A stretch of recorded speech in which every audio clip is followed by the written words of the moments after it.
Everybody, welcome to the press. Welcome to another week. I'm Ryan Ballinger. Great to have you with us. We had a very successful Travelers Championship.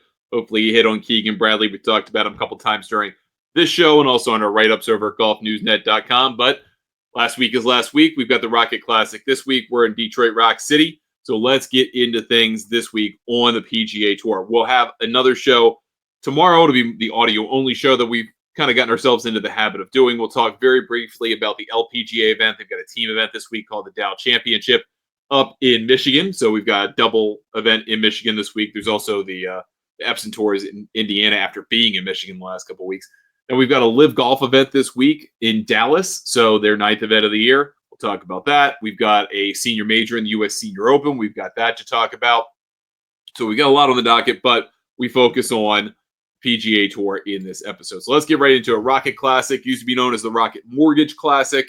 It's now been shortened to Rocket because there's so many like Rocket products that are out there. Whatever. Names don't matter.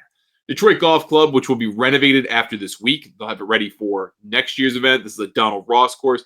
This club actually dates back to 1899. They had two courses at one point, and this Ross one came along, kind of became the big deal, right? We are in Detroit, Michigan. Opened in 1916, the Ross property, or a portion of the property, set par 72, 7370 off the tee, $9.6 million, which, I mean, I know I'm of a certain age, 42 years old. Not too long ago, a tournament like this was like $6 million, and now it's almost $10 million. 1.728 million of the winner, 156 player field, 4 qualifiers, and really cool stories. The last couple of years coming out of the Monday qualifiers. They have no shot to win, and that's okay. But some really cool stories coming out of those things. And we have a decent field here. You know, it's definitely not last week where you have 47 of the world top 50. You got like a dozen. And that's okay. Tony Finau pulled out, one of the higher ranked players. He's no longer involved in the tournament, but still a pretty solid field. Headlined by the likes of Collin Morikawa and Patrick Cantlay and Keegan Bradley and Siwoo Kim. Luke Clanton's 35-1. We'll get into a lot of these guys over the course of this episode. So let's start at the top of the table. We just mentioned a number of these guys who are the headliners this week. Collin Morikawa is 12-1. He has really struggled with putting in the last several weeks. It seems like he's been spending some conscious time in the build-up to this tournament trying to figure out what's going wrong with the putter, what he can get better. We'll see what happens there. You've got Patrick Cantlay at 14-1, who seems to have a nice showing for himself at the Travelers Championship, which is a course he loves. It's a tournament he loves. So that feels like a good thing. Playing well at a place you like. If you play poorly at a place you like, something's gone horribly wrong. Play pretty well at a place you like, feels somewhat affirming. Ben Griffin, who's had one of the best years on the PGA Tour this year. I mean, it's not Scotty Scheffler and it's not Rory McIlroy. Ben Griffin's right in there, along with Sepp Straka, having a great year. He's 18-1 for a reason. I think that's too short of a price for this guy. I realize he's playing great. I realize he had a great U.S. Open. I realize he's pretty much in everything lately. But that is just not a price I'm willing to pay, especially when right behind him is Keegan Bradley at 20-1. I'm not playing Keegan Bradley at 20-1 either. This is a go low contest, right? You've got to get in the 20s under par. Somewhere between 20 and 25 under par is going to win this thing. Greens are typically pretty receptive, pretty soft. They weren't as soft last year, which I thought was interesting. And they probably won't be as soft next year after the renovation. They're going to be a little bit firmer. That's just the way the ground settles. But this is a pretty receptive ballpark in terms of fairway width, softness, run out, all of those types of things really do tend to work in the favor of the player. That all said, Keegan Bradley putted out of his mind on Sunday in particular and over the course of the week. That was why he won the golf tournament. Other than Tommy Fleetwood letting him have it to a degree. But Keegan Bradley putted out of his mind. That is not what he typically does. I don't expect a repeat performance in that regard. I would expect a significant regression here. Even though I think he should be on the Ryder Cup team. As a player, I expect a regression. Cam Young, 22-1. That train is starting to leave the station yet again. Again, I'm not going to bet a guy who's never won on the PGA Tour at 22-1. You're just not catching me on that number. Hideki Matsuyama, 28-1. Been a total letdown this year. After the opener, no thank you. Siwoo Kim at 35 seems more interesting, and he's not playing that well. Davis Thompson, you can't convince me to bet unless it's the John Deere Classic. But okay, if you're interested in such things. I think there's going to be some money on Wyndham Clark this week at 35-1. just given that he started to maybe snap out of whatever mental anguish funk he's been in for the last 2 months. I'm not going to bet him. I think he's 2 bad shots away from snapping a driver over his knee. Akshay Bhatia, Harry Hall, Luke Clanton, Matt Fitzpatrick, Minwoo Lee, Max Gracerman. What an interesting, weird mix of guys all in the same number. Harry Hall's been playing great, consistent golf. I would encourage you to bet him at 40 to 1. Luke Clanton had a good showing for himself as a sponsor exemption of the Travelers, 40 to 1. Kind of hard, again, to kind of go in the Cam Young theory. Do you bet a guy on this number who's never won before and frankly has a relatively limited number of starts? Certainly is a guy who's getting paid at the end of the day, a limited number of starts. But he is playing really, really good golf. He is really capable of destroying a golf course like this where you got to go low. I can see it. I'm going to stay off of Fitz and Gracerman. No, thank you. No Minwoo for me, although I could buy the argument of inspiration, seeing as though his sister won her third career major at the Women's PGA Championship in Texas. So maybe he's like, hey, I got to keep up. I don't know. Got her at 45 to 1. No. Keith Mitchell, 50 to 1. Now you have my attention. I think that is deep enough to make it interesting for Keith Mitchell. Certainly a first round leader play coming in. If you look at the weather forecast, it's really favorable to his portion of the draw. I think you got to like Alex Smalley. He's a course fit, horse for course. I think you got to like Ryan Gerard. This is a golf course very similar to which he won last year on the Korn Ferry Tour. That kind of tournament where you got to get to 20 to 25 under par, relatively open playing spaces, really just designed to go low. I think this is a Ryan Gerard special.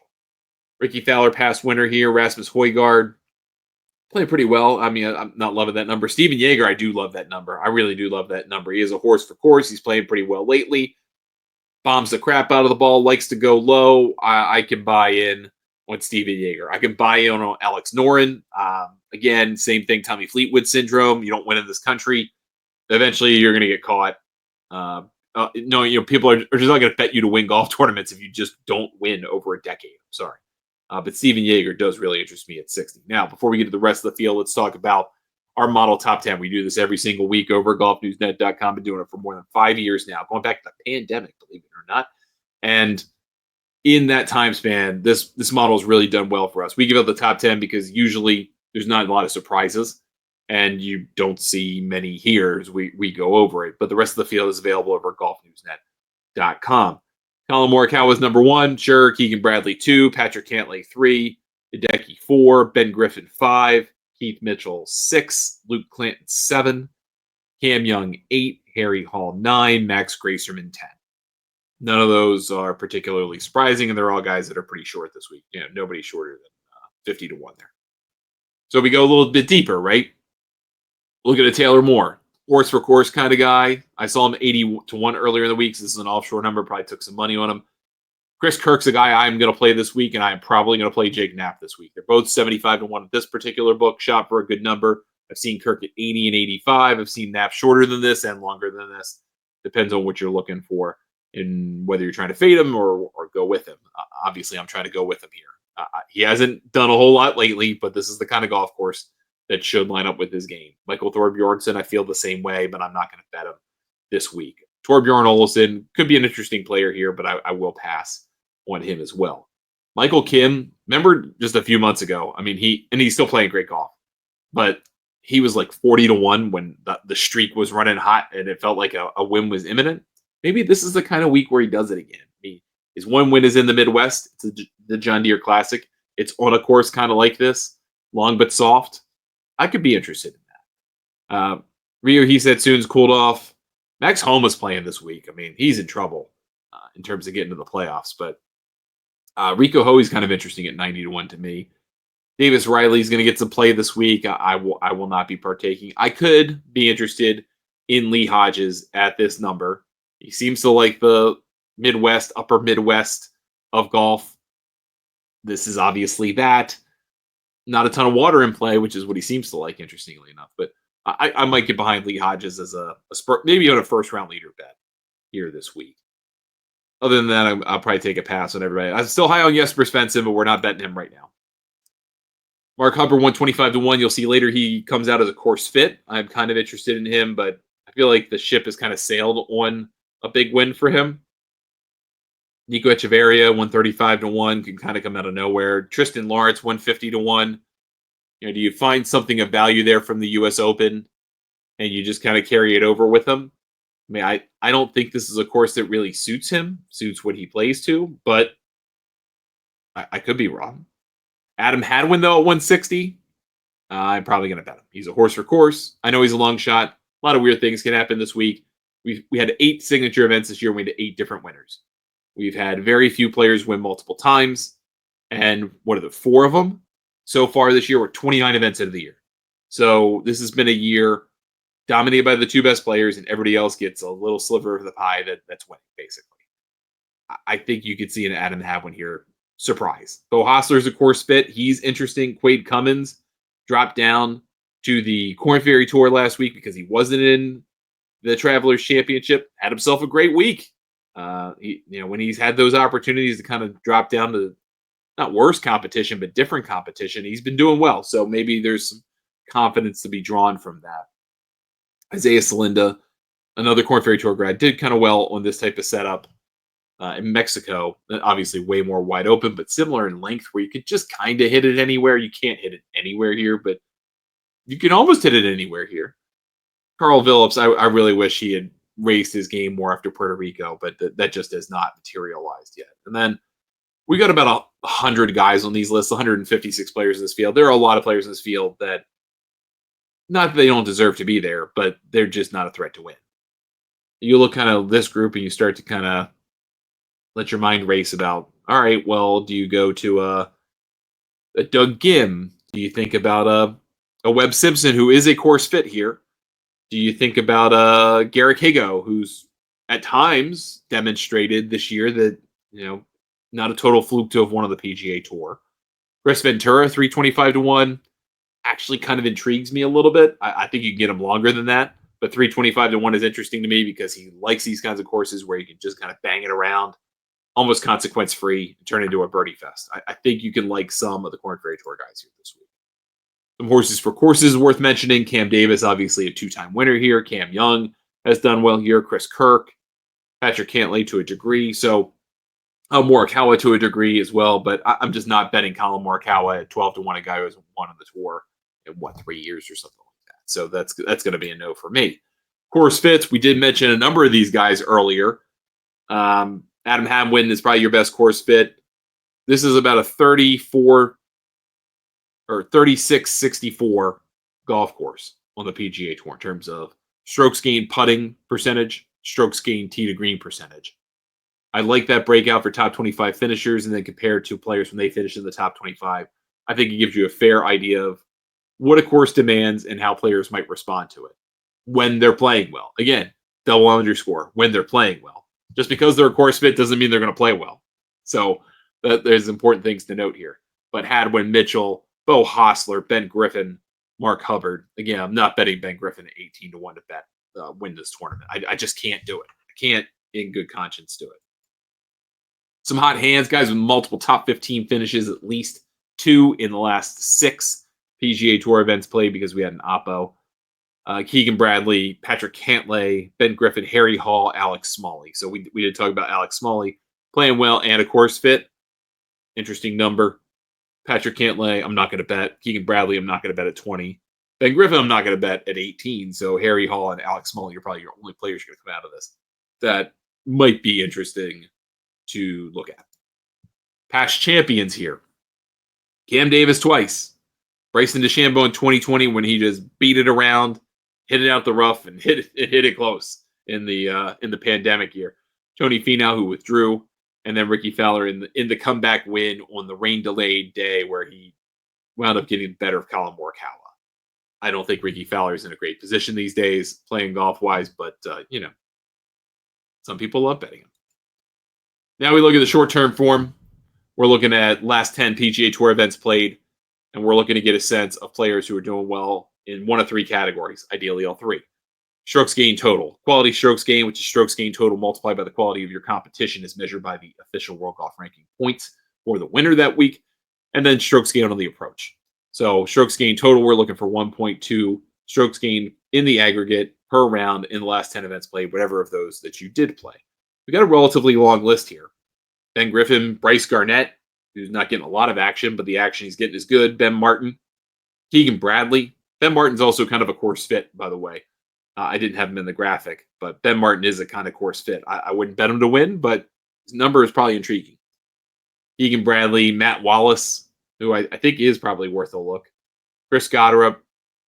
And I say that because I kind of think there might be some, that'd be tenuous parallel with Myrtle Beach, with the Dunes. It's not really the same, but I keep seeing the same names between the two. So there is some kind of connection in what you see off the tee.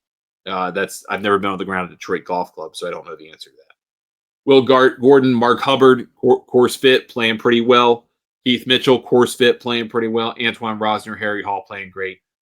Vince Whaley, Kurt Kitayama. Then, if you're not on this list and the next one with quality strokes gained, that means you're playing weaker competition. So these guys are playing well that aren't on this next list. They're probably playing the weak field. So the guys that are on it are playing strong fields. Ben Griffin, Keegan Bradley, Tristan Lawrence, Matt Wallace, who I think could be an interesting play. Siwoo Kim, Harry Hall. And then take that two list part and put it to the side. And here's kind of your fail-safe. If you're gaining 0.6 strokes on the approach on average per round in these 10 events, whatever that you've played, you're probably doing something right. It's just something you're doing wrong. And that something you're doing wrong is either driving it poorly or putting it poorly. But those things can be corrected. Driving can be corrected pretty quickly. Putting is variable, right? So sometimes if you're we know who bad putters are, Emiliano Grillo. But you may be able to have a great week as a putter, just like Keegan Bradley did, and suddenly turn that into a PGA Tour win. So those guys on this list: Joel Damon, Victor Perez, Doug Gim, who's a 180-1 shot. It's kind of interesting. Akshay Bhatia, who really improved his putting in portions of the year, especially earlier in the year, but has been just hideous lately. Emiliano Grillo and Ben Griffin. So of the folks that there's one guy on all three lists, and that's Ben Griffin, who's 18-1. That's why he's 18-1. Not specifically this graphic, but because he's playing great in the aggregate on the approach. He's doing it all right. He's winning. Look, I'm just not going to bet up in that number. You can have a great time. I hope he wins for you. Now, let's look at our strokes gained tee to green leaders with low variance. So we're looking at guys who are doing well strokes gained tee to green the last 10 PGA Tour events and relatively low variance in those numbers from event to event, from dot plot to dot plot. I want to see guys who have a relatively smooth curve, higher smooth curve, not so much guys who are like this, right? We want consistency in this particular exercise. So Keegan Bradley, Alex Smalley, Patrick Cantlay, Siwoo Kim, Ben Griffin, Brian Gerard, they all fit the list. We've all talked about them a ton. Not surprising, right? I tend to reward some degree of consistency when I'm looking at a player that I want to bet that's 60-1 or less, right? If you're a consistent player and you're 50 or 60-1, I'm going to slam the table with some money. And that's why I'm betting Ryan Gerard this week. Then let's look at top 20 percentages in the last 50 events on the PGA Tour, whatever percentage of those you played. If you have 40% or greater, we don't have many of those guys in the field this week. It's going to be hard to find derivative bets using this tool this week. Last week we had 2 columns of guys on this graph. This week we have 4. Colin Morikawa, Patrick Cantlay, Keegan Bradley, Ben Griffin. So again, same names keep coming up over and over again. None of those guys you're going to want to bet on a top 20. You're going to bet them on a top 10. So maybe that's where you go with this graphic this week if you want to get that derivative world. All right, first round leaders. We do like FRL plays around here. This is probably Keith Mitchell country, Keith Mitchell season. He does not have a tremendous history in this event. So maybe you want to look toward Alex Noren, who does well in this tournament and does well in the first round in general. Maybe you want to look at a Taylor Moore who does well in this tournament. How about a Davis Riley or an Adam Hadwin? If you don't want to play Adam Hadwin to win at 165 or whatever, or Davis Riley to win at 100, maybe you play them as first round leader plays and you see what you get with all of that. With all that said, that is everything that we've got for this week on the Rocket Classic. It's a good tournament, but last week I felt like I had a number of feelings that felt strong about. I felt like Keegan Bradley was going to have a good week. Obviously, we talked about Scotty Scheffler's shocking third round aside. He otherwise could have won this tournament. We talked about Tommy Fleetwood, who could be a potential great fit, and then we're like, oh, but he doesn't win in this country. And lo and behold, that holds up again. Russell Henley was the guy to talk about. He was there in the end. Some guys that we didn't talk about, Jason Day was a key part of it. So you're going to get surprises week to week. I think you can get some surprises here. I mean, Cam Davis has 2 PGA Tour wins. They are both in this event. They both came out of nowhere, right? Got to keep that in mind. Nate Lashley won this thing out of nowhere and turned it into a multi-year PGA Tour career, right? I think you could have a surprise winner here again this week. Again, I would pine for guys who have played pretty okay and are coming off the Korn Ferry Tour, like Ryan Gerard. I kind of want to get into a Chris Ventura 350 to 1, 325, 350 to 1. I think could be an interesting number, especially as like a first round leader. Then you only have to sweat it for one round, and then you might get paid off on it. So there's a lot of ways to go here this week. This is not a high conviction week for me. I think the field is this year has been too strange. Too many one-time winners, too many, I don't know, just stuff. It's kind of hard to see a lot of trends that I like here this week. That said, I'm going to throw some money at it. We're going to have a little fun with it. I hope you do too. We'll be back with another show, audio only tomorrow. Talk about everything else going on this week. Dow Championship on the LPGA, their team event, US Senior Open, Live Dallas. You got the Italian Open on the DP World Tour. You got the Memorial Health Championship in Springfield, Illinois at Panther Creek on the Korn Ferry Tour. We just put our latest episode of The Road to French Lick. We've reached more than 1 million people already this season watching that show. If you want to keep up with the Korn Ferry Tour, we've got guests galore. This week, we've got Jackson Buchanan and University of Illinois head men's golf coach Mike Small. If you want to watch this show, and you're not watching it already, you're catching it in audio, you can watch this show on our YouTube channel, Golf News Net. You can watch it on Golf News Net TV, which is available on Zine, Free Life Sports, and Freecast. You can also watch in our apps for Amazon Fire and Roku TV. Then, if you catch this as a video show and you would prefer to listen to it as an audio show, well, you can do that too on our YouTube channel, Golf News Net Radio, or wherever podcasts are available. Join Golf News Net for $40 for 1 year, $70 for 2 years, or $100 for 3 years over at golfnewsnet.com. Get access to everything we do, all the in-depth stuff that we talk about here in the slides, but even more depth than that, which is kind of frightening sometimes, but it is a lot. And we've got a lot of resources there for you at golfnewsnet.com. I'm Ryan Ballengee. Thanks so much for spending some time with me. We'll be back with another show tomorrow. Good luck with all your bets this week. We'll see you next time.